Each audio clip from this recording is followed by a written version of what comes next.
아, 여러분의 기도로 저희가 비자를 잘 받았는데 그 비자를 받는 그 시점에 몽골에 갑자기 몽골 그 코비드 환자가 원래 없었는데 급증을 해가지고 모든 그 비행기가 닫히고 또 갑작스럽게 이제 나라 전체도 셧다운되고 그런 일이 일어나서 저희가 또 가는 길이 막혀가지고 긴장도 하고 기도도 계속 하고 있는데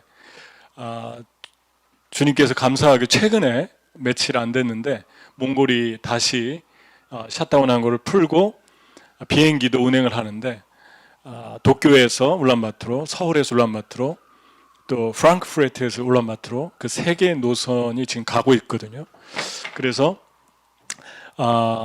저희가 이제 1월에 들어가기를 원하는데 늦어도 2월 초에 지금은 다 풀로 차 있어가지고 비행기가 가기 어려운데 2월 초에 꼭 들어갈 수 있도록 늦어도 기도해 주시고 또 하나는 좀 불가능해 보이는 일인데 제가 말씀 전할 때 드렸던 것처럼 하나님의 뜻인가 아닌가가 더 중요하지 불가능한가 불가능하지 않은가 그거에 우리 애가 귀를 기울이거나 그거에 우선순위를 두면 안 된다는 말씀을 했는데 하나님의 뜻이면 저희가 백신을 맞고 들어갈 수 있도록 그렇게 여러분이 기도를 부탁을 드립니다. 저희는 에센셜 워커도 아니고 나이도 많이 안 돼서 아직 젊기 때문에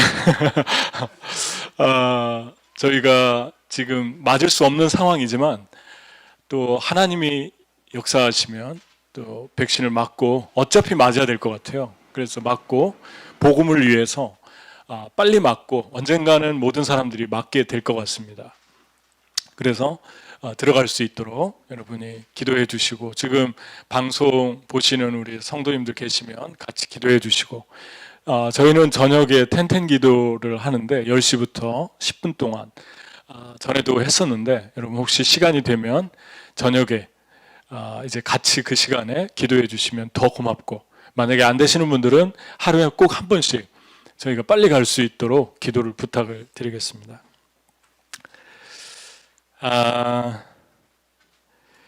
이 성경을 볼 때 한국 사람의 눈으로 또 미국 사람의 렌즈로 또 아프리카 사람의 렌즈로 아니면 어떤 아시아의 렌즈, 유럽의 렌즈로 성경을 봐서는 안 됩니다. 성경이 쓰여진 그 시대의 배경과 그리고 풍습과 그리고 어떤 나라에서 어떤 언어로 쓰여졌는가 그것을 볼 때 그리고 그 저자가 어떤 의도로 썼는가를 볼 때 성경이 우리의 선입관 없이 성경대로 그대로 우리에게 들어오기 시작하는 것이죠. 그래서 우리가 하나님 말씀을 읽을 때는 항상 우리 생각, 우리 문화, 우리 렌즈를 다 내려놓고 하나님이 뭐라고 말씀하시나 성경 자체가 말씀이 말씀하게 하는 그런 접근이 아주 중요하죠. 그래야지 바른 해석을 할 수 있습니다. 그런 의미에서 이제 로마서가 총 16장으로 되어 있는데 제가 로마서를 교회 처음 이제 시작하면서 강해해서 거의 2년 동안을 강해한 적이 있는데 오늘은 로마서가 16장인데 전체를 숲을 보면서 중요한 그 숲 안에 있는 핵심적인 것을 같이 얘기하면서 전체를 말씀을 나누려고 합니다. 특별히 로마서를 쓴 사람은 바울이고 바울은 로마서를 AD 57년에서 58년경에 고린도라고 하는 그리스의 한 도시죠. 항구 도시. 고린도라고 하는 지역에서 썼는데 그 고린도라고 하는 지역에서 로마에 쓸 때 왜 썼는가는 로마는 이미 예수님이 십자가에 죽던 해 거의 대략 AD 33년경에서 조금 전에 제가 얘기했잖아요. 57년에서 58년이 썼으니까 거의 한 20년에서 25년 사이 대략 거의 25년이 다 된 그런 시간의 간격이 있습니다. 그러니까 로마 교회가 성령 받은 그 30 AD 33년에서 성령 받은 사람들이 로마로 돌아가서 로마에서 교회를 세웠다라고 보면 되는 거죠. 그러니까 로마 교회는 25년 정도 된 거예요. 그런 교회에 이방인과 유대인들, 예수 믿은 이방인과 유대인들이 같이 섞여 있는데, 그 유대인과 이방인이 시간이 지나면서 충돌을 했습니다. 근데 그 충돌의 문제가 그냥 보편적이고 가벼운 충돌이 아니라 구원받는다라고 하는 의견이 달라진 거예요. 어떻게 구원받는가가 달라지니까 이건 사느냐 죽느냐 그런 문제고, 지옥 가느냐 천국 가느냐 이런 문제이기 때문에 바울이 어떻게 구원받는가, 왜 예수 믿어야 하는가, 그것을 1장에서 11장을 얘기했고 12장에서 16장까지는 구원받은 사람들이 어떻게 살아가야 하는가, 그것을 지금 말씀을 하고 있습니다. 특별히 한 가지 더 참고해야 될 것은 로마서를 해석할 때 57년에서 58년경인데 아직 10대 황제의 박해가 시작되지는 않았어요. 10대 황제의 박해는 AD 1세기 AD 64년 네로 황제가 지배하고, 마지막 황제 10대 황제였던 디오클레티안 갈레리우스가 311년까지 지배를 했는데, 그 3세기 동안 어마어마한 핍박이 있었죠. 재산을 몰수하고 크리스찬들을 원형 경기장에 죽이고, 그리고 화형시키고, 그리고 그들은 카타쿰으로 도망가서 로마의 지하 동굴에서 미로 같은 데에서 1세기, 2세기 거기서 낳고 거기서 죽고, 그런 어마어마한 일들이 일어나기 6년에서 7년 전에 쓰여졌다는 것을 기억해야 합니다. 감사한 일이죠. 이렇게 체계를 잡아준 거에 대해서. 얼마나 논리적이고 얼마나 깊이가 있고 얼마나 설득력이 있는지 이 로마서를 보면 계란의 노른자 같은 그런 성경 중에 성경입니다. 그래서 여러분과 제가 로마서를 그런 심정으로 봤으면 좋겠어요. 어쩌면 우리랑 비슷한 것 같습니다. 로마는 그때 당시 전 세계를 지배했던, 지중해 연안을 지배했던 최강대국이었고, 그리고 AD 1세기의 로마는 아주 깊이 타락해 있었습니다. 한 가지 예를 든다면, 그런 핍박이 일어나기 직전이면서 또 하나는 음식 문화를 예를 든다면, 폼페이라고 하는 도시가 화산 폭발로 완전히 다 AD 70년경에 다 망했잖아요. 근데 그 문화가 상류층들이 많이 놀러 갔던 곳이 그 폼페이인데, 그것이 전부 로마의 사회 분위기였어요. 밥을 먹으러 축제를 하러 가면, 초대받아서 가면은 음식을 고르는데 몇 시간을 보냈고, 그 음식을 옆에서 누워서 남자들은 먹었는데 여자는 감히 그렇게 하지도 못했고, 옆에서 누워서 먹었는데 먹다가 더 많이 먹고 더 많이 즐기기 위해서, 쾌락을 누리기 위해서 깃털로 된 그러한 어떤 도구를 가지고 목에 넣어서 목을 간질간질 해가지고 다 토하고, 근데 그 토하는 것이 바로 부엌 옆에 있어가지고 부엌 옆에로 가서 옆방에서 토해 놓으면 노예들이 와서 다 청소하고, 어느 정도로 쾌락을 누렸는가를 알겠죠. 그리고 화장실에 가지 않고 노예들이 화장실에 변기를 가져와서 상류층들의 그 모든 배설물을 다 받았고, 물고기 꼬리나 머리를 잘라서 요리를 했는데 그 안에 소 간 같은 걸 넣어서 어떻게 하면은 먹는 것을 통해서도 어떻게 하면 최극상의 쾌락을 누릴 수 있을까를 계속해서 생각했던 사회가 로마 사회였습니다. 이런 맥락에서 로마서를 봐야 되는 거죠. 저와 여러분이 사는 이 시대가 어쩌면 비슷하지 않습니까? 미국은 최강대국이고 사람들은 쾌락을 추구하고, 코로나 시대는 좀 덜한 것 같아요. 한국에도 저희 가족 중에 한 분이 경찰인데, 강남의 경찰에 오랜 시간 있었는데 그런 얘기 하더라고요. 늘 찾아오는, 밤마다 찾아오는 뭐라고 하죠? 이렇게 문제 일으키고 오는 사람들이 클럽에서 오는데, 클럽에서 와가지고 하루도 안 오는 날이 없는데 클럽이 문을 닫아가지고 더 이상 오는 사람이 없다고, 며칠 동안. 정말 있을 수 없는 일이 일어났다고 그런 얘기를 하더라고요. 어쩌면 조금 많이 그런 게 나아지는 것 같아요. 여러분, 제가 우리 교회를 떠나기 전에 계속해서 외쳤던 말씀이 생각나나요? 은혜 받을 만한 때에 받고, 예배하고 싶어도 예배할 수 없는 때가 올 것이고, 그리고 하나님께 우리의 삶을 드리고 싶어도 드릴 수 없는 때가 올 것이다. 마지막처럼 예배하고, 마지막처럼 영혼들을 대하고, 마지막처럼 하나님께 모든 걸 걸고 우리의 삶을 드려야 된다. 하나님의 말씀을 듣고 싶어도 듣지 못하는 그러한 시대가 올 것이다. 어쩌면 코로나는 시작인지도 몰라요.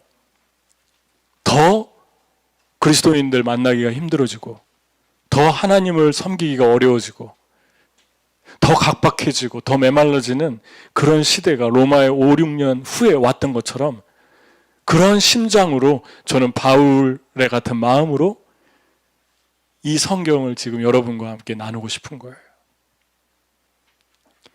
여러분, 1장부터 11장은 왜 예수 믿어야 되는가? 한번 생각해 보려고 그래요. 뭐라고 썼는가? 우리 생각이 아니라, 제 생각이 아니라 1장에 보면 바울의 요점은 인간들이 죄를 지었다. 그런데 하나님께 핑계할 수 없는 것은, 하나님이 안 계시다라고 나는 몰랐다라고 핑계할 수 없는 것은, 하나님이 자신을, 예수님을 보내주지 않아도 하나님을 모르는 것 자체가 죄라고 얘기합니다. 어마어마한 말씀이죠. 왜 그러냐면 1장에서 주는 인간에게 준 하나님을 알만한 세 가지 증거를 하나님이 주셨다고 그래요. 첫 번째가 종교성을 주셨다. 하나님을 알만한 것이 너희 안에 있다. 그럽니다. 근데 그 하나님을 알만한 것은 태어나면서부터 믿음을 가지고 태어난다는 거예요. 인간은. 그래서 아마존에서부터 도심에 이르기까지, 최첨단의 도심에 이르기까지 자기의 신을 갖고 있지 않은 나라는 지구상에 존재하는 나라 중에 하나도 없습니다. 일본을 가보세요. 최첨단을 이야기하는 나라인데 경제 대국 중에 하나고, 그러한 택의 최첨단을 걸어가는 나라인데 그 도시 한 집 건너 한 집, 조금 과장해서 템플이 있고 우상 숭배하는 데가 있고 수만의 신들을 모시고 살아갑니다. 어떤 분들은 저는 에이티스트인데요, 무신론자인데요 라고 하는데, 그 무신론자들마저도 자기를 믿고 살아갑니다. 그것도 믿음이잖아요. 어린아이들이 태어나가지고 어린아이들을 목욕시킬 때 갓난아이고 보이지도 않고 말도 못하는데, 놀라운 것은 아무도 가르쳐주지 않은 어린아이가, 며칠 되지도 않은 어린아이가 목욕을 시키면 목욕 그 대야 안에서 부모의 손을 잡습니다. 꽉 잡습니다. 자기를 지켜준다라고 하는 그 신뢰, 지금 나를 목욕시키고 있는 이 사람이 자기가 신뢰할 만한 사람이라고 아무도 가르쳐주지 않았는데 본능적으로 믿음을 표현하죠. 그게 바로 하나님이 우리에게 준 것입니다. 그런데 하나님을 떠나가니까 하나님을 믿어야 되는, 크리에이터를 믿어야 되는 부분이 크리에이션을 믿는 거예요. 하나님 만들어 놓은 피조물을 믿는 거예요. 그래서 핑계할 수 없다 그럽니다. 두 번째는 하나님이 자연 만물에 보이지 않는 하나님의 신성이 다 들어있다 그럽니다. 그러니까 자연을 보면 그냥 하나님을 봐야 된다는 거예요. 여러분, 예수님 믿고 여러분이 자연을 볼 때 어떤 마음이 듭니까? 거듭나고 보면, 자연을 보면 그냥 하나님이 너무 잘 느껴지잖아요. 예수님 믿고 난 사람들은 자연을 보면 하나님이 그냥 보이지 않습니까? 그분의 성품, 거룩함, 고결함, 순결함, 이런 것들이 그냥 자연에 드러나잖아요. 달을 예를 들자면 23.5도 기울어져 있어가지고 지구의 자전축을 붙들고 있어요. 중력으로 당겨줘가지고. 태양만 우리를 잡아당기는 게 아니라 달이 옆에서 잡아줘가지고 균형을 이루고 계속 정확하게 태양 주위를 자전하는 거예요. 공전하고 자전하는 거예요. 달이 없으면 23.5도로 기울어진 그 달이 없으면 사계절이 없고 갯벌이 없어서 정화가 안 되고 온도가 0도에서 80도까지 지구가 흔들려서 온도가 기후에 급격한 변화가 오고 바다가 다 죽지가 다 바다에 잠기고 바람이 불지 않아서 달이 없으면 바람이 불지 않아서 새들도 나무도 살 수가 없고 그게 달입니다. 사계절을 우리에게 줄 수 있는 그 자연. 특히 달의 뒷면을 사진을 한번 집에 가서 보세요. 앞면은 깨끗한데 뒷면은 뭔가 이렇게 소보로 빵처럼 이렇게 곰보빵처럼 이렇게 구멍이 나 있죠. 행성들을 다 막아준 거예요. 낮의 해와 밤의 달이 너를 해치 못하며. 정확한 성경 표현이잖아요. 그 달이 지구의 자전축을 붙들고 있다는 거죠. 안 붙들면 계속 너무 빨리 돌아가서 바람이 빨리 불고 살아갈 수가 없는 거죠, 우리가.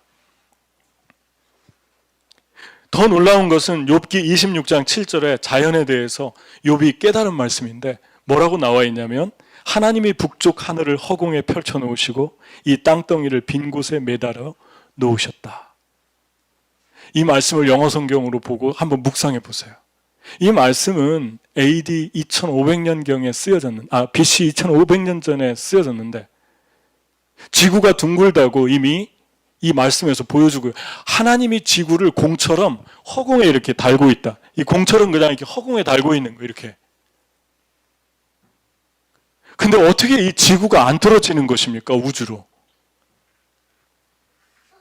이것을 발견한 사람은 1609년에 천동설에서 지동설을 만환경 가지고 알아냈던 갈릴레오였는데 시간 간격을 따지자면 3500년의 차이가 납니다. 3500년 전에 이미 성경은 지구가 둥글다는 것을 보여준 거예요. 계시로.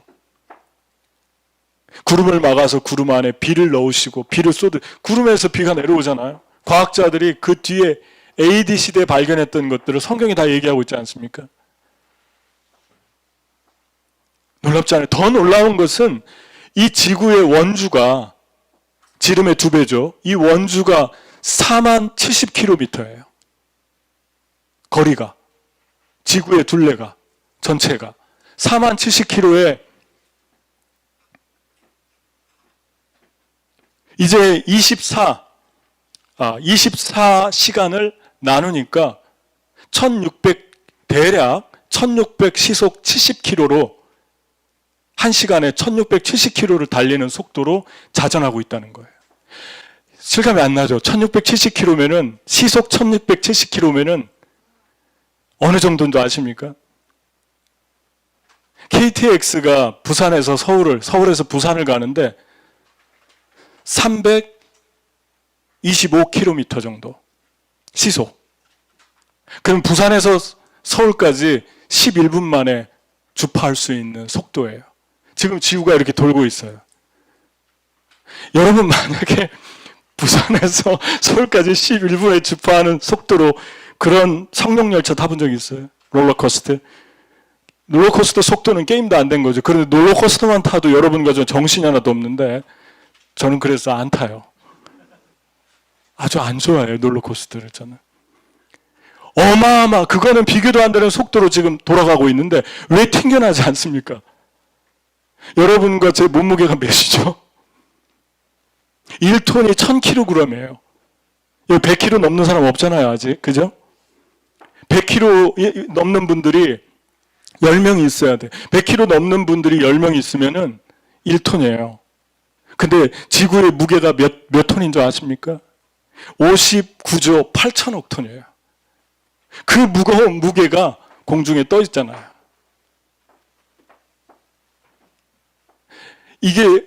이걸 그냥 보면은 하나님을 인정할 수밖에 없잖아요. 이것은 우연이 아니라 설계됐구나. 왜 믿지 못하는 것입니까? 여러분과 저는 다 튕겨져 나갔어야 돼요, 지구 밖으로. 지금 도는 속도를 생각한다면. 지구도 튕겨져 나갔어야 돼요.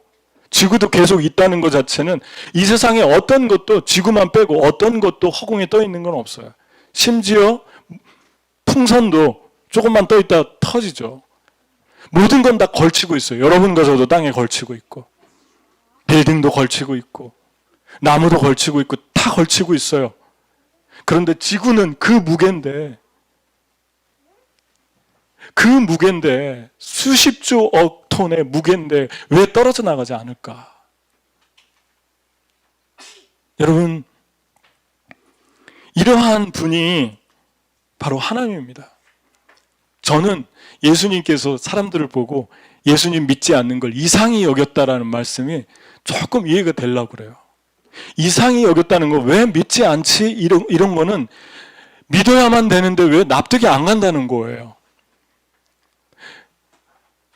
여러분, 어떤 분들은 공부 많이 했다고 나는 공부를 많이 해서 나는 공학도라 나는 과학자라 하나님 믿기 참 힘든데 믿게 됐다고 이런 간증을 들을 때마다 참 민망한 것 같아요. 저는 반대로 생각해요. 공학을 하면 할수록 과학을 하면 할수록 천문학을 하면 할수록 하나님을 시인할 수밖에 없을 것 같아요. 유전학을 공부하고 DNA를 공부하면 DNA에 그 가지고 있는 그 질서와 그 신비와 그 놀라운 설계를 통해서 하나님을 인정할 수밖에 없을 것 같아요. 법을 공부하면 법을 하는 사람들이 구약의 모세가 처음 주님께 십계명을 받아서 그 법을 통해서 온 민주주의 국가의 근간이 됐는데 뿌리가 됐는데 어떻게 하나님을 인정하지 않을 수 없을까? 파고 들어가면 다 마지막에 그 뿌리에 하나님이 계신데. 언어학? 저는 히브리어, 헬라어를 신학교에서 공부하고 몽골어를 공부하고 영어를 공부하는데 비슷한 알파벳이 되게 많아요. 여러분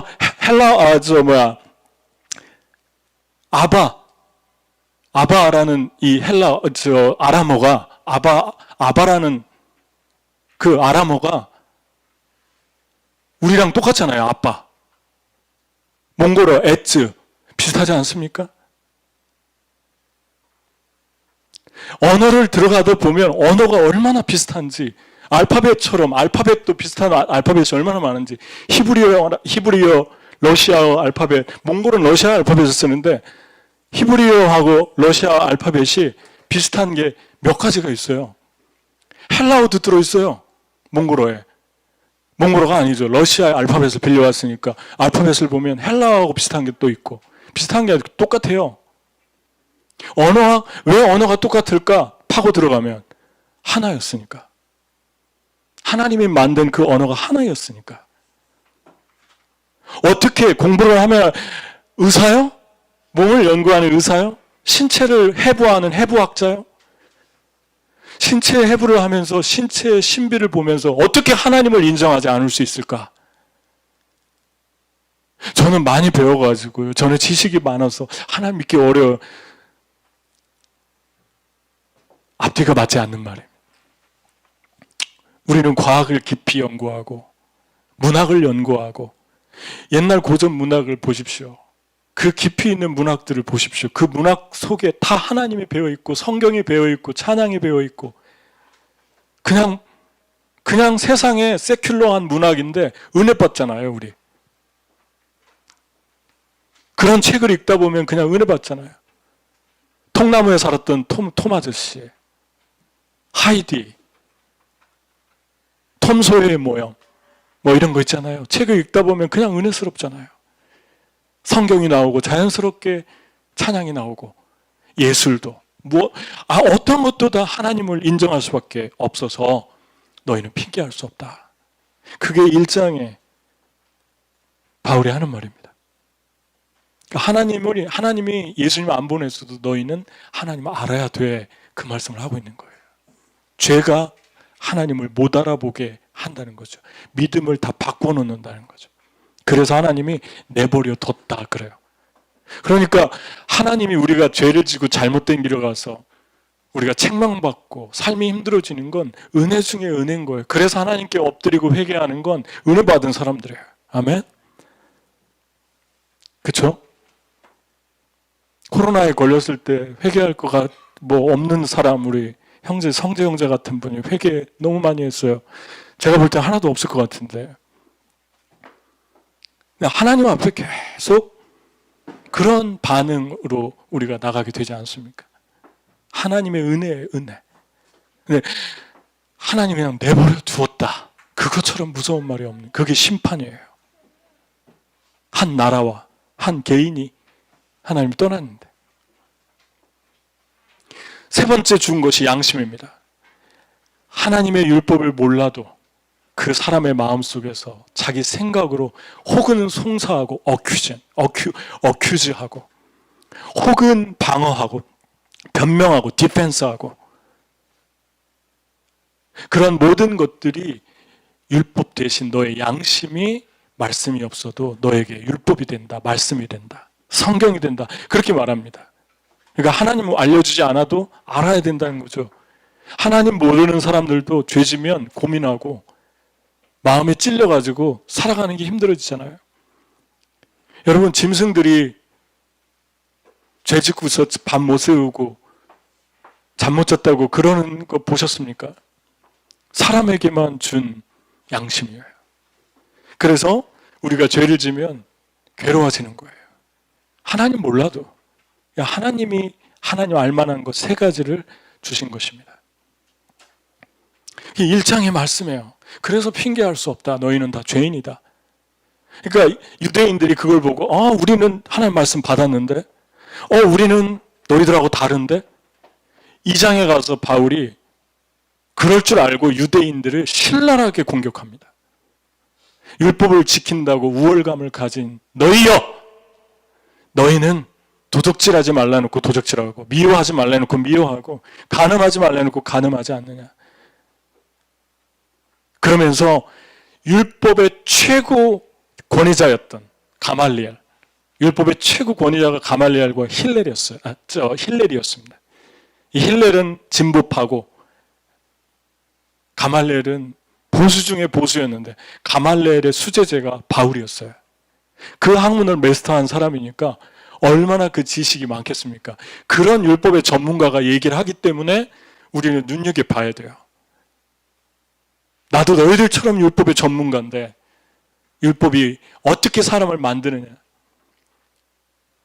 스스로를 의롭게 여기고 다른 사람을 정죄하고 다른 사람을 우습게 알고 세상에 너희 말고 다른 족속들을 다 이방인으로 취급하면서 그렇게 비판하는 너희여. 너희 또한 죄인이다. 그게 2장의 핵심이에요. 3장. 그래서 이방인이든 유대인이든 다 죄에 빠져 있고 의인은 없나니 하나도 없고 너희는 예수 그리스도가 필요하고 믿음이 필요하다. 그래야만 너희가 구원받을 수 있다. 그걸 3장에 말씀하고 있습니다. 예수께서 하나님과 원수됐던 너희들을 하나님과 못 움직이죠. 여기 있어야겠네요. 하나님과 원수되어 있던 너희들을 예수께서 화목제물이 돼서 하나님과 화해시켰다. 원수되었다라고 하는 건 무엇을 말합니까? 하나님이 왜 사람과 원수됐냐면 하나님이 인간이 자유의지를 줬는데 그 자유의지를 가지고 죄를 지니까 하나님이 그 죄를 미워하는 거예요. 우리 쉽게 얘기할 때 그냥 죄는 미워하고 죄인은 미워하지 말자 그런데 성립이 안 되는 말 같아요. 아무리 생각해봐도. 그러면 이렇게 얘기할 수 있어요. 바꿔서 그걸 인정하면은 제가 그런 게 아니라 죄가 그랬어요. 죄 실컷 져놓고 제가 그런 게 아니라 제 안에 마귀가 그랬어요. 놀랍지 않습니까? 제임스 카팩이라고 하는 유명한 심리학자가 거짓의 사람들에서 뭐라고 썼냐면 이런 말을 썼어요. 사람을 자세히 관찰했는데 경찰이 왔을 때하고 없었을 때하고 난동을 부리고 술을 먹고 사람들한테 고통을 주는 그런 행패를 부리던 사람의 태도가 달라졌다는 거예요. 그래서 무엇을 말합니까? 그의 자유의지가 작동하고 있다는 걸 말하고 있어요. 그러니까 여러분, 상황에 따라서 달라진다는 것은 다 생각하고 있다는 거예요. 술을 먹어도 생각하고 있고 자기가 결정했고 무슨 말이냐면 죄와 죄인을 분리할 수 없다는 것을 말합니다. 멋있는 말 같지만 성경적으로는 아니라는 거예요. 그래서 하나님이 죄인을 미워하십니다. 시편에 보면 무릇 마음이 교만한 자를 여호와께서 미워하시나니 피차 손을 잡을지라도 벌을 면하지 못하리라. 하나님 이렇게 얘기하지 않았어요.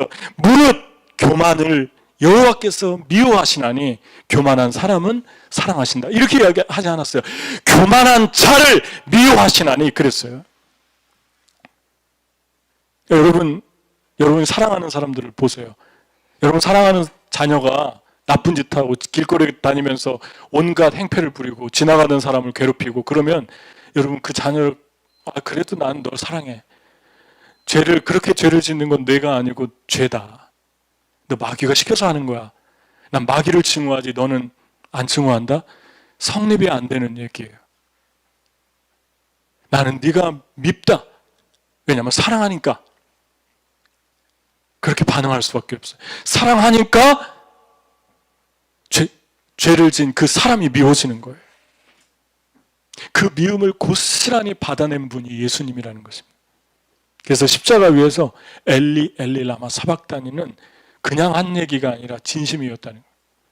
하나님 어찌 나를 버리셨습니까? 하나님의 미움을 완전히 버림받았다라고 하는 그 미움을 100% 받아낸 분이 바로 십자가의 예수 그리스도였다는 거죠. 저와 여러분은 사람이 누군가를 나를 작정하고 10분만 미워해도 그분하고 같이 사는 게 너무너무 힘들어져요. 10분이 100분 같고 100분이 1년 같고 1년이 10년 같아요. 그렇지 않습니까? 그런데 하물며 하나님이 우리를 향해 증오를 품을 때 어떨 것 같습니까? 견뎌낼 수 있을 것 같습니까? 하나님이 그렇게 죄를 미워하십니다. 근데 오늘날의 교회는 로마서가 말하고 있는 요한복음이, 제가 지난번에 요한복음을 얘기했잖아요. 요한복음이 말하고 있는 복음, 그 하나님에 대해서 너무 동떨어져 있는 것 같아요. 사람을 배려하는 게 아니라 사람의 눈치를 보면서 복음을 전합니다. 심판 얘기를 하지 않아요. 죄를 미워하시는 하나님의 증오에 대해서 얘기하지 않습니다. 사람들 심기를 건드리고 싶지 않는 거. 그래서 어떤 기자가, 세속적인 기자가 한 교회의 문제를 쓰면서 글을 썼는데 저 참 본받아야 되는 것 같아요. 죄송한 얘기인데 한국의 기자들은 무조건적으로 크리스찬들을 논리적이지 않게 일방적으로 주관적으로 공격해서 칼럼을 씁니다. 근데 미국의 기자들은 좀 다른 것 같아요. 정말 객관적인 시각으로 글을 썼는데 뭐라고 썼냐면 그 교회 문제를 얘기하면서 셀프 헬프 세미나 같다고 그래요. 말씀이. 그러니까 교회는 와가지고 위대하고 큰 하나님 앞에서 나는 죄인이고 가슴을 치고 통곡하고 내가 교만했구나, 내가 자만했구나, 그 모습을 적나라하게 보여주는 그런 교회 공동체여야 하는데 로마서와 복음서를 우리가 그대로 어답한다면 그게 아니고 기분 조금 좋게 만드는 공동체. 어떻게 하면 마음 좀 편해지나, 어떻게 하면 잘 사나, 어떻게 하면 잘 먹나, 이 세상에 성공하나, 그걸 도와주는 셀프 세미나로 전락하고 있다는 거죠. 그것을 여지없이 적나라하게 폭로시키는 기간이 코로나라는 것입니다. 하나님이 자연만 정화시키는 게 아니라 하나님의 교회를 돌아보게 하고 하나님의 교회를 지금 씻기고 있어요. 마치 고매를 데리고 와서, 집 나간 고매를 몇 번이나 데리고 와서 맑은 물로 씻겼던 호세아처럼. 호세아가 누굽니까? 예수 그리스도잖아요. 히브리어로 예수 그리스도잖아요. 여호수아 예수잖아요. 예수, 여호수아, 호세아 다 똑같은데 다르게 표현한 것입니다. 예수님의 성품, 하나님의 성품. 십자가 위에서 하나님의 증오, 죄를 얼마나 미워하나를 적나라하게 보여주시고, 또 하나는 십자가 위에서 하나님이 그런 죄인들을, 그렇게 미워서 버릴 수밖에 없는 죄인들을 얼마나 사랑하시나를 두 가지를 동시에 보여주는 게 십자가입니다. 그래서 자기 아들을 고스란히 그것을 맛보게, 지옥을 맛보게 하시고 다 경험하게 하시고, 이제 누구든지 예수 믿으면 예수와 함께 십자가에 죽고 다시 살아나서 새로운 인생, 천국으로 들어가니까 예수 안에 들어와라. 아멘. 그게 로마서에서 말씀하고 있는 거예요. 여러분, 셀프 헬프 세미나로 전락하잖아요. 그러면 그건 인간이 만들어내는 하나님이 아니라 우상입니다. 사람의 눈치만 보는 교회, 사람의 눈치만 보고 비유만 맞히는 크리스찬, 인간이 만들어낸 금송아지입니다. 그래서 하나님을 만나면 눈치를 보는 삶이 아니라 배려하는 삶으로 바뀌는 거예요. 눈치와 배려가 비슷하잖아요. 쌍둥이 같죠. 다른 점이 뭘 것 같습니까? 고민 좀 하게 해드릴까요? 집에 가서 한번 고민할래요? 배려와 눈치의 다른 점이 뭘까요, 여러분? 똑같은데, 배려하는 거. 눈치 보는 것 같은데. 눈치 보는 거 배려하는 것 같은데. 눈치는 자기를 향해 있고, 눈치를 봄으로 해서 내게 어떤 유익이 저 사람을 통해서 주어질까? 자기를 향해 있고, 배려는 그 사람 자체가 행복하기를 원하는 것이 맞춰져 있습니다. 눈치는 그 사람의 자아를 계속 키워주고, 배려는 그 사람의 하나님과 연결되도록 영적인 생명력을 불어넣어주는 게 배려입니다. 눈치는 인간이 커지고 하나님이 작아지게 하는 거고, 배려는 하나님이 크고 인간은 아무것도 아닌 아주 작은 존재라는 것을 드러내주는 것이 눈치와 배려의 차이입니다. 하나님의 교회는 어디에 있습니까? 이 세상의 그리스도인들은 어디에 있습니까?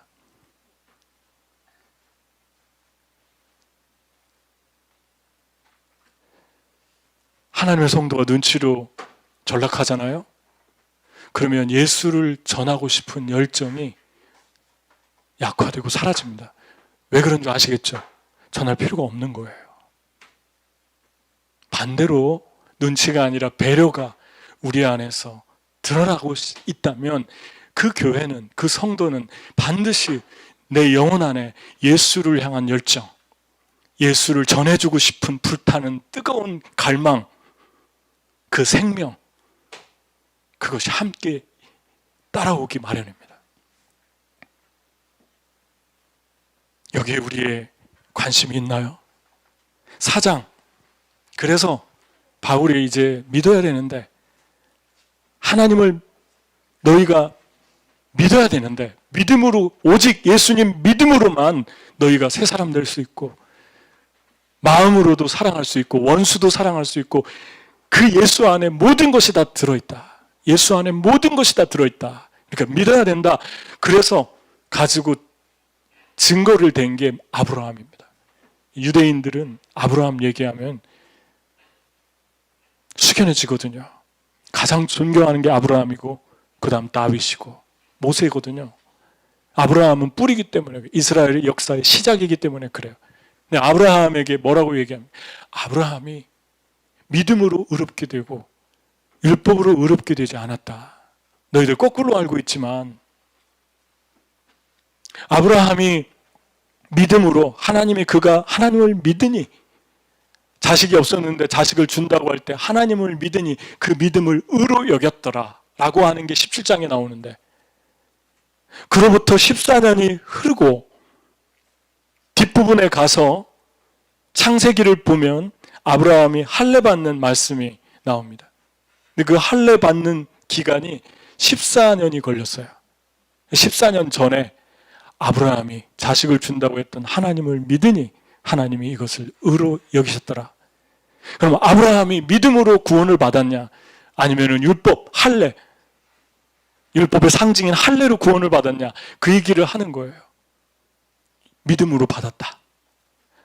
이것은 이 기록된 것은 아브라함만 위한 것이 아니요, 의로 여기심을 받을 우리도 위함이니 곧 예수 우리 주를 죽은 자 가운데서 살리신 이를 믿는 자니라.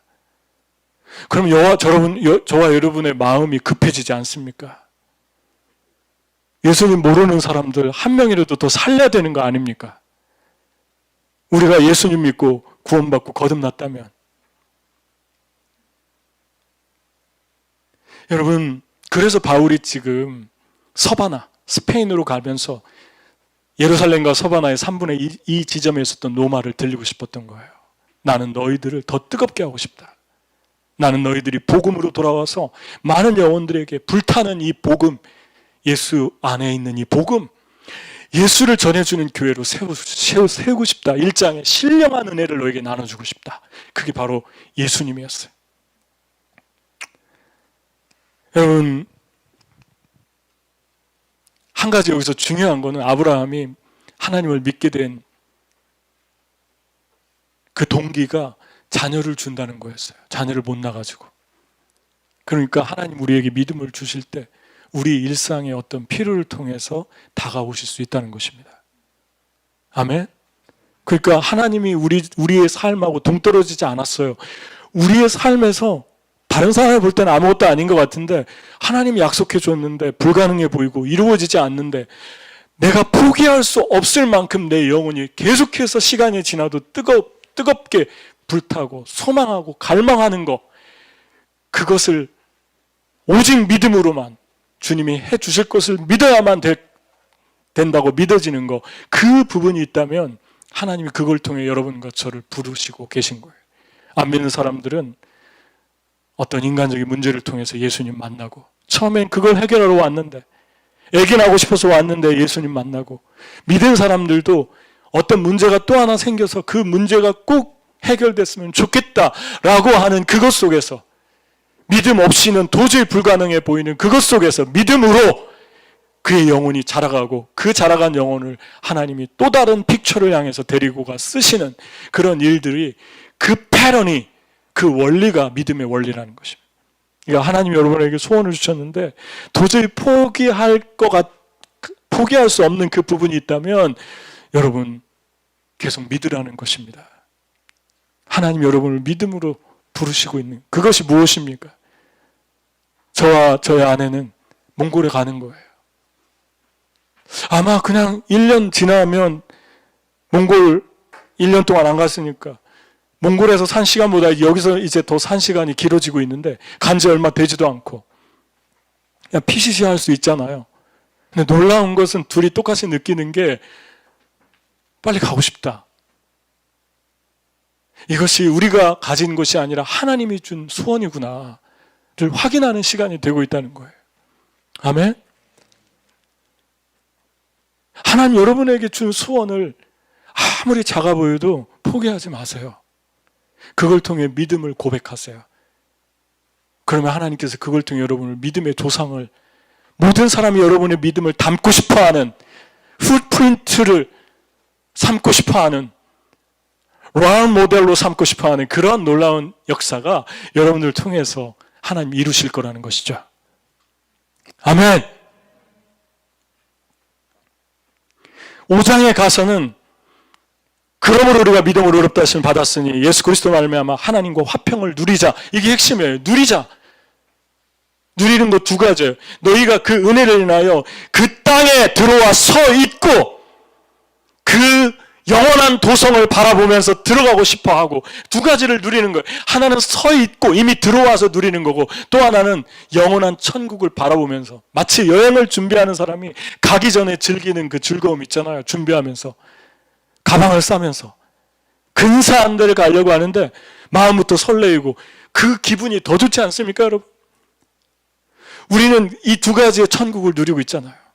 언젠가 천국에 가겠다. 예수님 품에 안기겠다. 언제 가지? 빨리 가면 좋겠다. 설레이는 여행객처럼 저와 여러분은 설레이잖아요. 선한 싸움 다 싸우고 의의 면류관 받았으리라. 아멘. 저 멀리 배는 나의 시온성, 오 사랑하는 아버지 집, 내 사모하는 집에 가고자 한밤을 새웠네. 오늘은 이곳 내일은 저곳 주 복음 전하리. 노래하는 순례자. 제가 예수님 믿고 처음에 너무너무 좋아했던 찬양입니다. 노래하는 순례자. 그런 설레임이 있습니까? 누리라는 것입니다. 이 땅에서 주님이 이미 그 안에 들어와서 천국에 들어와서 서 있다는 것이죠. 근데 이 누림을 위해서 6장은 반드시 한 가지가 필요한데, 너희가 예수 그리스도와 함께 십자가에 죽고 다시 산 사람처럼 여겨라. 매일같이 여겨라. 이 여겨라는 말이 수학적인 표현이래요. 어떤 책을 읽다 보니까 그 원어가 아마 호밥인가 그럴 거예요. 여러분, 세상에서 정확한 것은 수학밖에 없습니다. 0.0001mm까지 정확하게 떨어지는 게 수학입니다. 그러니까 수학처럼 여기라는 거예요. 수학의 매력이 그런 거 아니에요, 여러분? 어떤 걸 계산했는데 0.000001까지 떨어지는 거. 그게 매력이잖아요. 정확하잖아요. 그렇게 여겨라. 그리고 예수와 함께 산자로 여기고, 두 번째, 드려라. 너희 몸을 하나님 기뻐하시는 의의 병기로 드려라. 아멘? 이 두 가지 동사를 주목해야 됩니다. 이 두 가지 하려면 절제해야 돼요.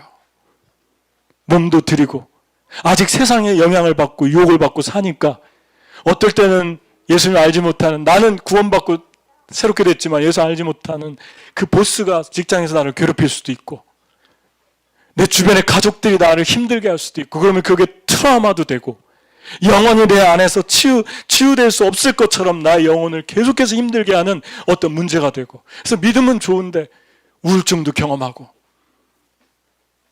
그리고 상처도 경험하고, 그러한 많은 것들을 경험하고 사니까 그 속에서 그것들을 누리려면 너희가 절제해야 된다. 드려야 된다. 너희 몸을 하나님께 드려야 된다. 적극적으로 드려야 된다. 그렇게 말씀을 하고 있습니다. 여러분, 고린도전서 13장에 바울이 그러잖아요.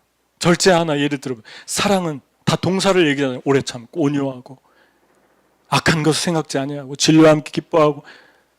요즘에 계속 묵상하고 있는 게 무례행치 아니하며. 사랑이 무례행할 때가 언제입니까? 보통 친한 사람들에게 무례해지죠.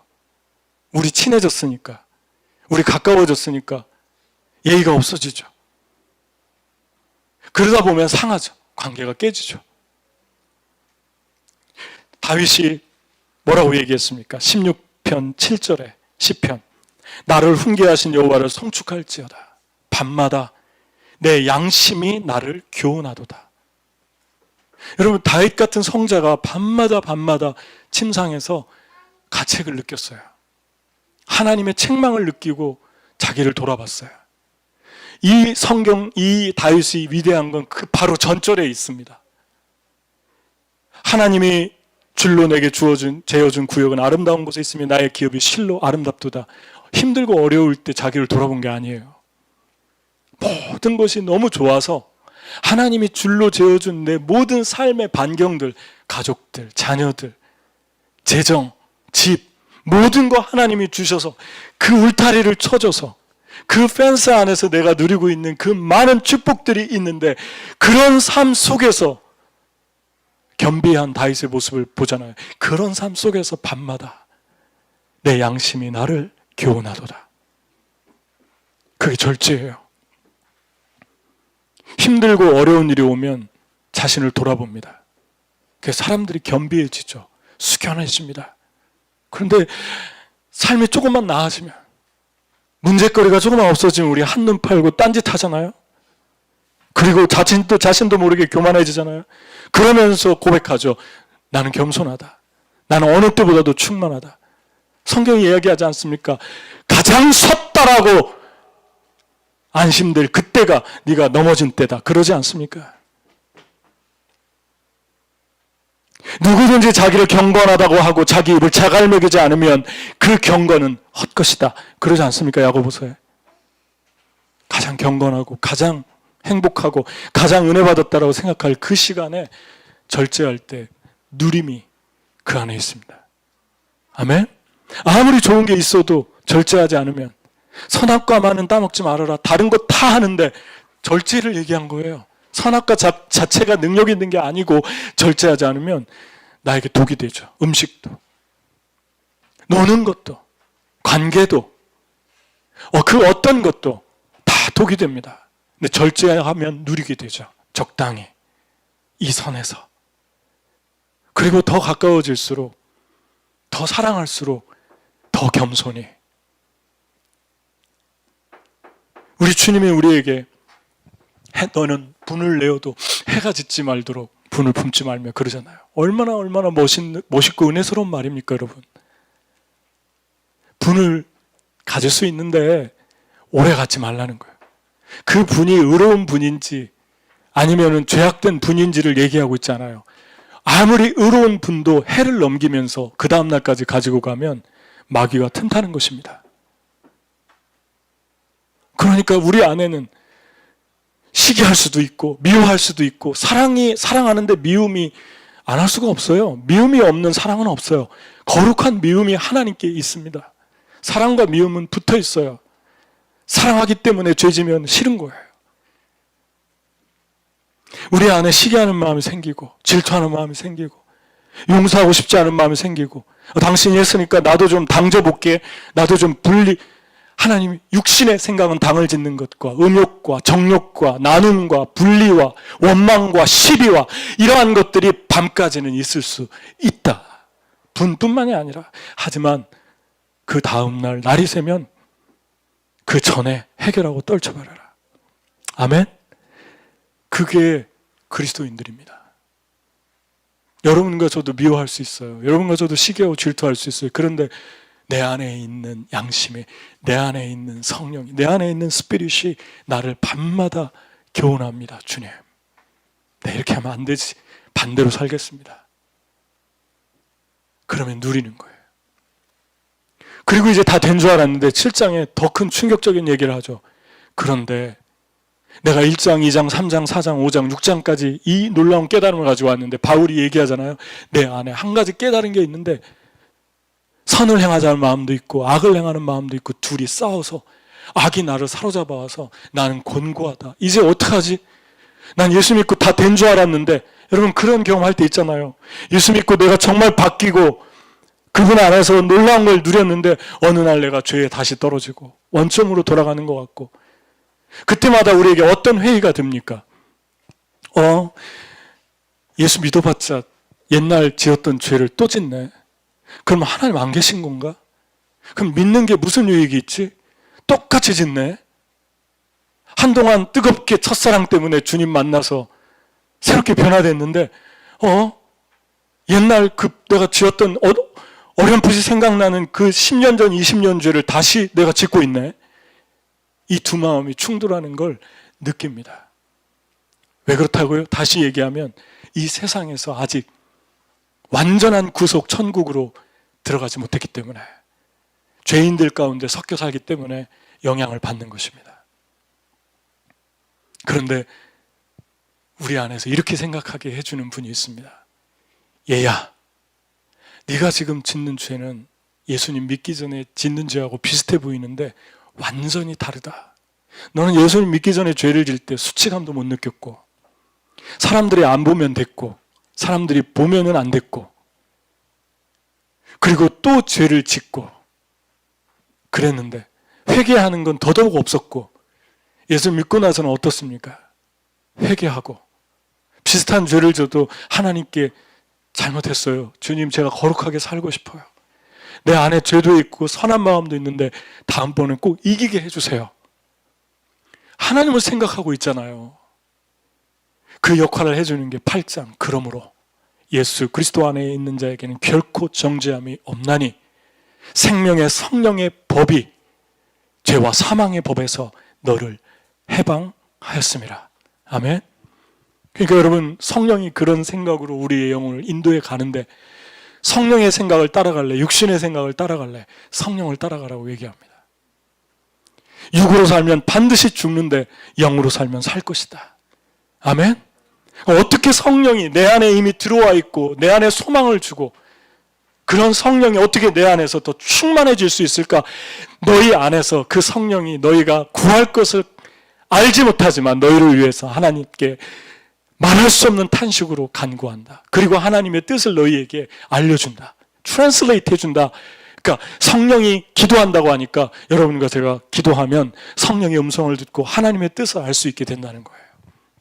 왜 1장도 알고, 어떻게 예수 믿고 구원받는가도 알고, 어떻게 자신을 하나님께 의의 병기로 드리는가도 알고, 어떻게 내 마음에 두 마음에 싸워서 성령의 지배를 받는 것도 아는데 왜 이렇게 무력한 것입니까? 다 배웠는데 또 체험까지 했는데 왜 그리스도인이 점점 무력해지고 무기력해지는 것입니까? 여러분 그럴 때 경험한 적 있죠? 그 근본적인 이유 중에 하나가 다 아는데 기도를 안 하는 거예요. 성령이 우리 안에서 말할 수 없는 탄식으로 기도한다고 하시는데 성령이 기도하게 해드려야 되는데 내가 기도할 때 내 안에 성령이 기도하시는데 내가 안 하는 거예요. 그래서 바울이 얘기합니다. 성령을 소멸시키지 말고. 아멘. 내 안에 있는 성령을 소멸시키는 게 무엇입니까? 기도하지 않는 거예요. 그래서 사무엘이 얘기한 거예요. 나는 기도 쉬는 죄를 범하지 않겠습니다, 주님. 죄예요. 내 안에 성령이 기도하고 싶은데 그 성령을 자꾸 꾹꾹 누르고 있잖아요. 여러분 정기적으로 주님께 기도하십니까? 그런 고백하십니까? 주님 나는 기도 안 하면 못 삽니다. 죄 덩어리입니다. 맨날 죄만 생각합니다. 나는 기도 없으면 못 삽니다, 주님. 여러분이 모태신앙이든 아니든 여러분이 3대 신앙이든 아니든 3대째 4대째 믿었든 아니든 그것이 여러분과 저를 지켜주지 못합니다. 지금 기도하고 있는가? 성령을 따라서 기도하고 있는가? 아멘? 기도하세요. 주님 나는 기도 안 하면 못 삽니다 하고 기도하세요. 기도 시간을 타협하지 마세요. 부부는 같이 기도하고 더해서 혼자 기도하고 두 가지 기도를 같이 하세요. 주거니 받거니 기도하세요. 대화 기도라고 합니다. 시간 가는 줄 모릅니다. 두 사람이. 그게 8장의 진리입니다. 9장, 10장, 11장 16장까지 얼마 안 남았네요. 너무 걱정되죠? 그냥 끝나면 안 되는데. 그죠? 성령은 우리 안에서 긍정적인 생각을 하게 하십니다. 언제 끝나나? 이게 부정적인 생각 안 하잖아요. 제 안에 있는 성령이.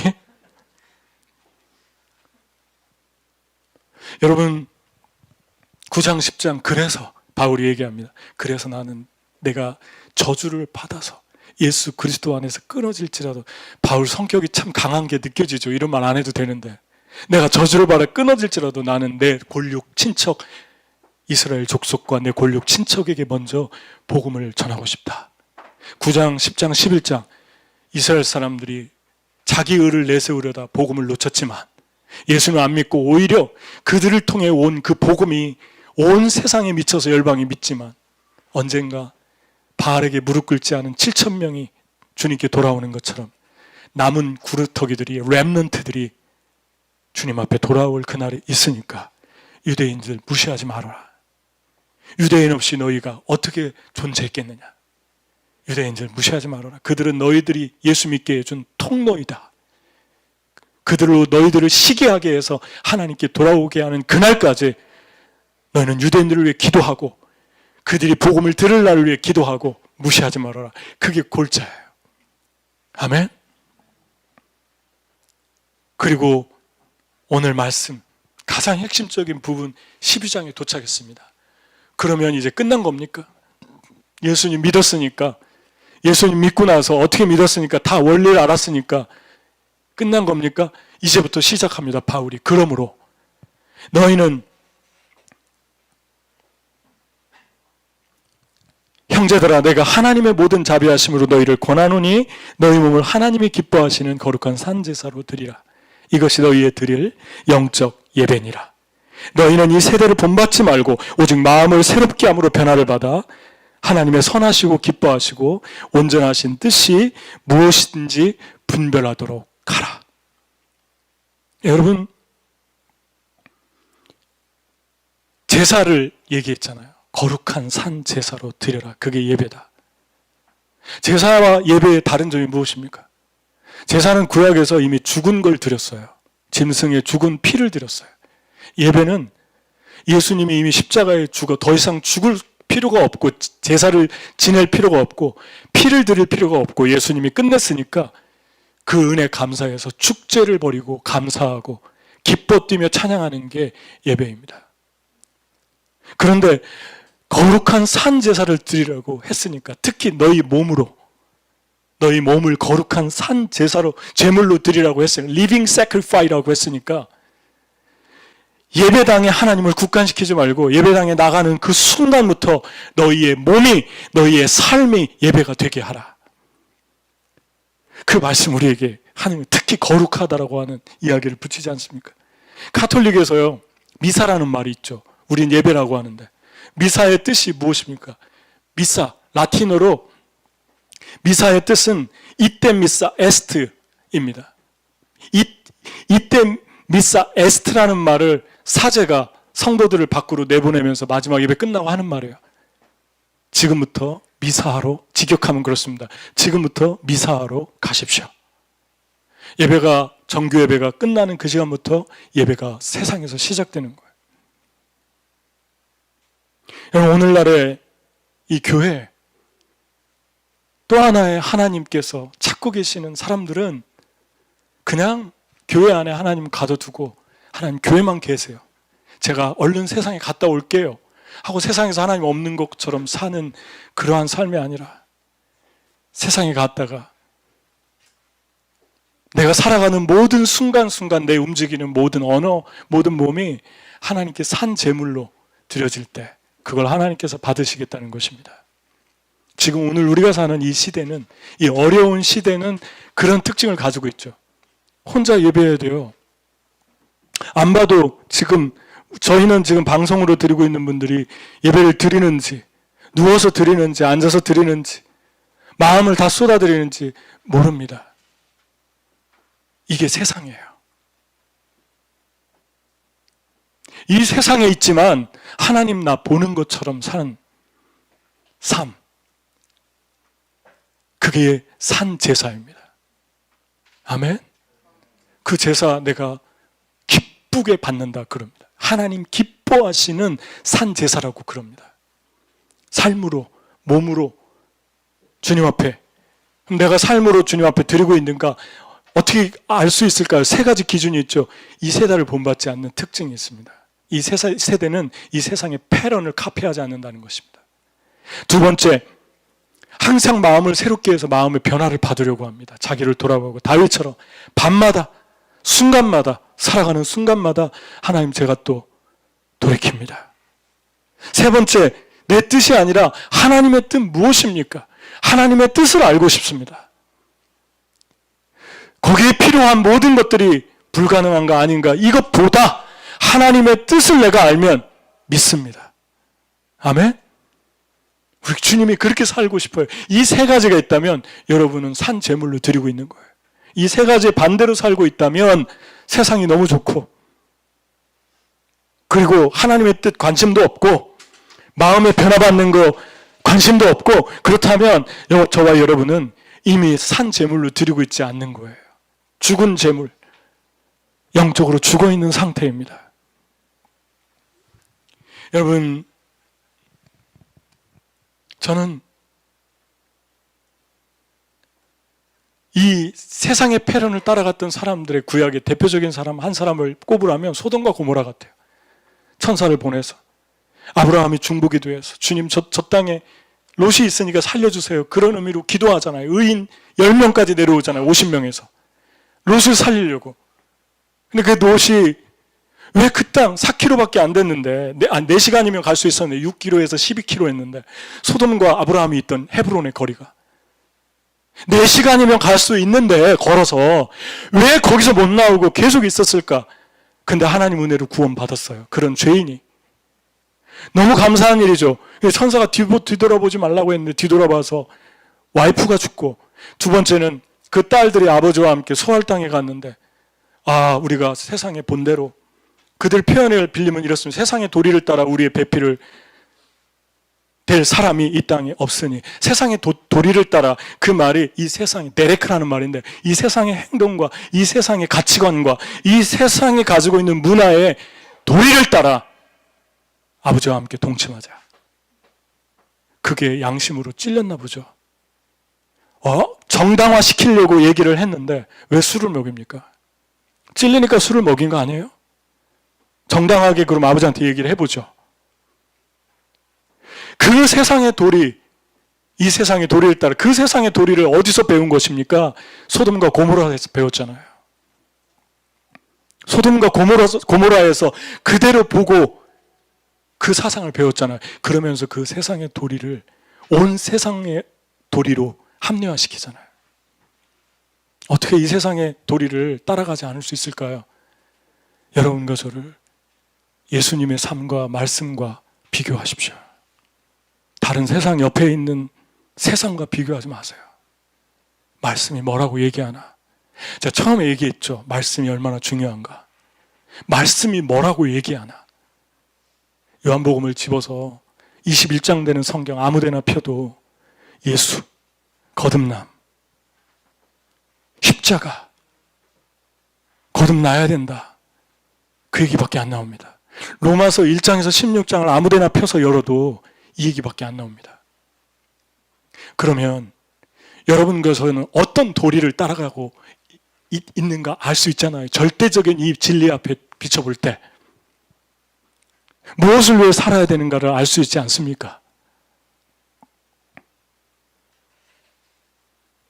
여러분, 어려운 시대를 살아가고 있지만 여러분과 제가 또 다르게 생각하면 가장 하나님께 내가 가지고 있는 깊은 곳의 향유, 내가 주님께 드리려고 모아놓은 이 마음을 하나님 깹니다.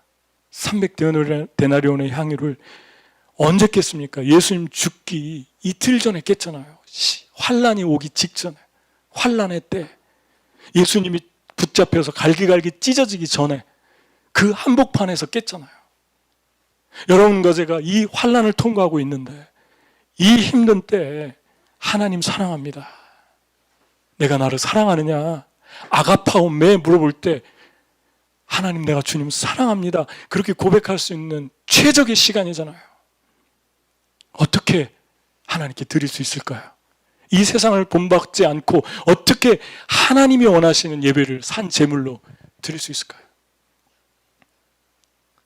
제가 얼마 전에 두 군데에서 말씀을 전했는데 가지 못하니까 줌으로 했어요. 구글 미디어.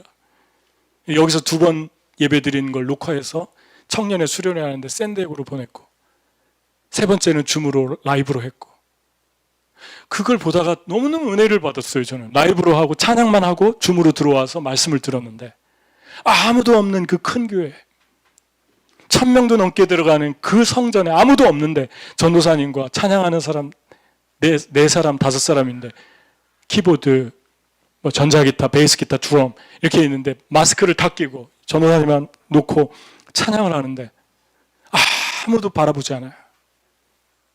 그 성전에, 그 큰 성전에 아무도 없어요. 그런데 하나님께 예배를 드리고 얼마나 정성을 다해서 예배를 드리는지. 그리고 끝나서 줌에 들어왔는데 고스란히 거기에 30여 명의 영혼들이 들어와 그 시간마저 들어오는 거예요. 거기에 또 한 번 제가 감동했어요. 예배당에 오는 시간 맞추는 것보다 더 힘들 것 같아요. 왜냐하면 아무도 안 보니까. 여러분, 또 하나는 버지니아인데 한국에서도 들어오고 콜로라도에서도 시간이 다른데 들어오고 한 17명 정도가 들어와서 DTS에서 말씀을 들었는데 하루 3시간씩 이틀을 전했는데 그 시간에 들어와 있는 그들을 보는데 정말 눈물 날 정도로 제가 감동을 받았어요. 야, 어떻게 정확한 시간에 이 초롱초롱한 눈을 하고 여기에 이 시간에 들어와 있네. 그리고 3시간이 지나도록 하나님께 흐트러지지 않는 모습으로, 겸비한 모습으로 하나님께 드리는데 그 소수 170명보다 그 17명이 17,000명보다 17만 명보다 그 17명이 얼마나 진주처럼 다가오는지. 여러분, 주님 앞에서 여러분 거룩한 산 제물로 드립니까? 이 세상을 본받지 마세요. 바울이 마지막 16장, 그 전까지 이제 덕을 세우며 살자 하면서 마지막 16장을 마칩니다. 16장에 28명, 자기와 함께 있었던 제자들 빼고 28명의 이름을 기록했는데, 문안하라, 문안하라, 문안하라 기록했는데, 바울이 고린도에 있다고 했죠. 그리고 여기 편지를 받는 분들은 로마예요. 고린도에 있는 사람, 에베소에 있는 사람, 로마 신도의 이름을 쫙 열거하면서 그들 한 사람 한 사람을 다 알고 있어요. 그리고 그 앞에 수식어를 한 사람도 빼놓은 사람이 없어요. 루포의 어머니를 문안하라. 루포와 루포의 어머니를 문안하라. 그는 내 어머니다.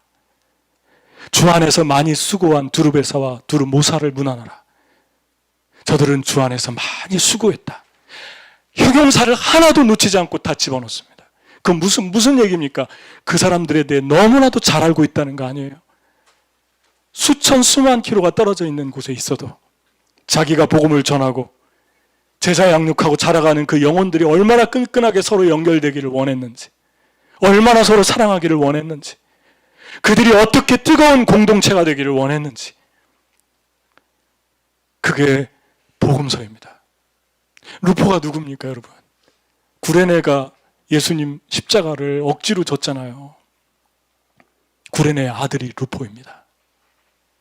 억지로 십자가 졌는데 가정이 복을 받아서 예수 믿은 거예요. 근데 그들이 또 구레네가 아니라 북아프리카 어느 지역이 아니라 로마에 가 있네요. 여기서 쓰임받고 있잖아요. 이 로마에서 영향력을 주는 사람들로 세워지고 있잖아요.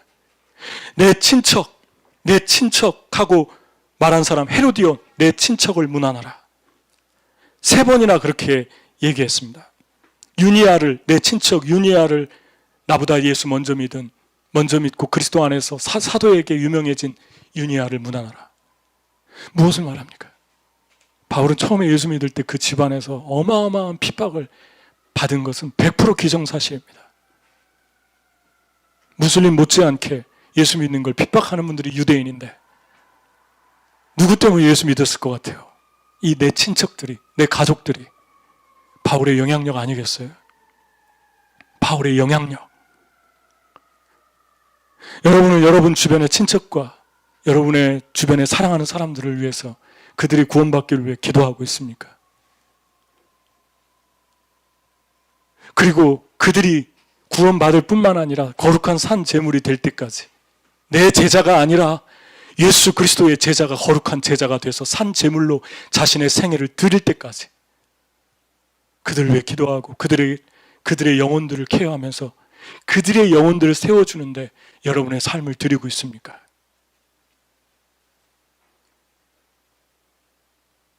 오늘날의 교회가, 멀리 와버린 교회가 기울여야 될 복음서의 진리입니다. 자기 목숨이라도 내놓으려고 했던 브리스길라와 아굴라에게 문안하라. 지금 바울과 함께 고린도에 있잖아요. 원래 본도에서 태어났고 터키의 한 지역에서 로마에 있다가 글라우디오가 황제 때 호적을 등록하라고 그래서 왔다가 고린도에서 바울을 만났습니다. 다 내쫓았을 때 추방돼서 왔다 바울을 만났습니다. 저들은 나를 위해 내 목숨이라도 내놓는 그런 사람들이다. 문안해라. 베베를 문안해라. 주 안에서 신실한 성도 베베를 문안해라. 나기수를 문안해라. 아그리파 황제에게 피살된 글라우디오의 충신이었던 그 사람의 가족들에게 문안해라. 얼마나 다양한 사람들이 예수 믿고 제자로 서갔는지 아시겠죠? 여러분은 이러한 영혼들이 있습니까? 열방에 지금 한 영혼의 이름을 거론할 수 있는 그 영혼들이 세워질 때까지, 거룩한 산 제물로 자신을 드릴 때까지 여러분의 삶을 드리고 있습니까? 저는 여러분이 이러한 복음에 타협하지 않는, 하나님을 하나님답게, 말씀을 말씀답게 온 땅에 드러내는 하나님의 사람들, 하나님의 제자로, 산 제물로 여러분을 드릴 수 있기를 축복합니다. 저는 이 일을 위해서 몽골로 부름을 받았습니다. 우리 주님은 이 땅에서 20년 동안, 하와이에서 2년, 이곳에서 18년 동안 셀 수 없는 영혼들에게 복음을 전하게 했고, 그들이 예수로 말미암아 거듭나는 걸 두 눈으로 보게 했고, 세례받게 했고 제자가 되게 하는 것을 보는 그런 놀라운 은혜를 주셨는데, 하나님이 부르신 그 땅의 영혼들에게 가는 최고의 목적은 하나입니다. 예수 그리스도. 아멘. 한 영혼을 살린 예수 그리스도, 그분을 전해주는 저 여러분이 되시기를 축복합니다. 마지막처럼 주님을 사랑하십시오. 이 방송을 듣고 있는, 이 방송이 저는 뉴욕뿐만 아니라, 뉴저지뿐만 아니라 한국에도, 그리고 유럽에도, 온 열방에 퍼져나가서 여러분의 영혼을 흔들고 천둥 같은 메시지로 여러분의 영혼을 도전하고 하나님께 목마르게 하는 그런 하나님의 능력이 되기를 축복합니다. 여러분 한 사람 한 사람이 바울에게 무릎 꿇지 않은 7,000명임을 믿습니다. 이 환난의 시기에 하나님을 사랑하십시오. 마지막처럼 전도하십시오. 마지막처럼 예배하십시오. 그리고 두려워하지 마십시오. 우리가 두려워할 건 코로나가 아니라 몸과 영혼을 지옥불에 던지는 하나님이십니다. 아멘. 어떤 것도 두려워하지 마십시오. 두려움은 두려움을 낳습니다. 담대함은 담대함을 또 낳습니다. 같이 기도하겠습니다.